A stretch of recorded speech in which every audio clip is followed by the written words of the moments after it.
you'd stepped away from the car, and it was a while before we saw you again. You came back and ran the 51 truck for KBM, and KBM wasn't doing too great to their standards at that point. How important was that for you to go back to the truck series and get to victory lane and also help out Kyle and help his team figure out through their slump they were going through? Yeah, I tell you what, that was, I mean, it had to have been, or it is really a highlight of my career.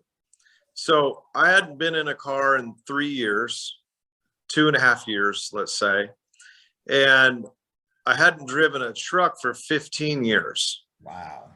So it had been some time, and the track was reconfigured since the last time I ran on it. Yeah. You know, so turn one was different. So I had a lot of challenging things, but it's interesting how things work out.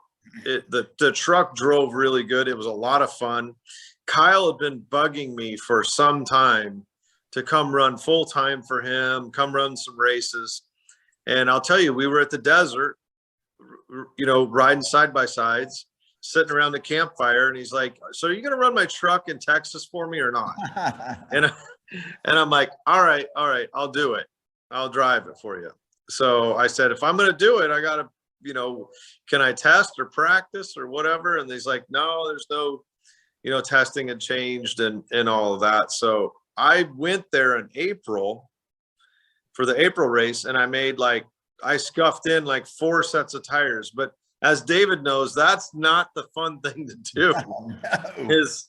You're living on the edge, scuffing in these sets of tires. And I certainly didn't want to wreck that thing. But anyway, I went and ran, you know, 12 or 14 laps in April and just kind of got my feet wet, so to speak.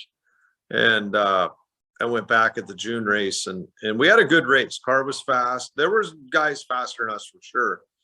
But, you know, as David knows, the fastest car doesn't always win. No, but that's what I was talking about, Greg. You know, we know, the people on the inside know, you put Greg Biffle in a race car that's capable of winning with your ability.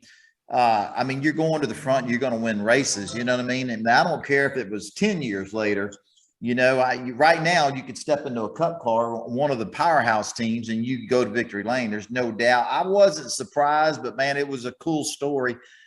Cool story because, man, it's just the way it all played out, you know, and it didn't surprise me because I already knew you put Greg Biffle in something and he's going to victory lane, you know what I mean? But it was cool the way it came about and just jumping in cold turkey, really, and going to victory lane. I mean, that was pretty awesome, man. There was a lot of people was excited. They said, man, Biff's going to be back full time in the truck, you know. I'll tell you, that was the first race of that 3-race challenge. Oh, remember the $500,000 challenge. And so that was the very first race. And so we said, okay, we're going to run the other 2 now. And then we weren't pre-entered for the other 2 races, so they wouldn't let me enter the other 2 races. And there's been a lot of rule changes because of me over the years in NASCAR. But they actually changed the rules, the entry list rule, that you know, somehow now under today's rules that would have happened. You know, I'd have been able to run the other 2 races, because the first thing was, when I won that race, I was only scheduled to run that one.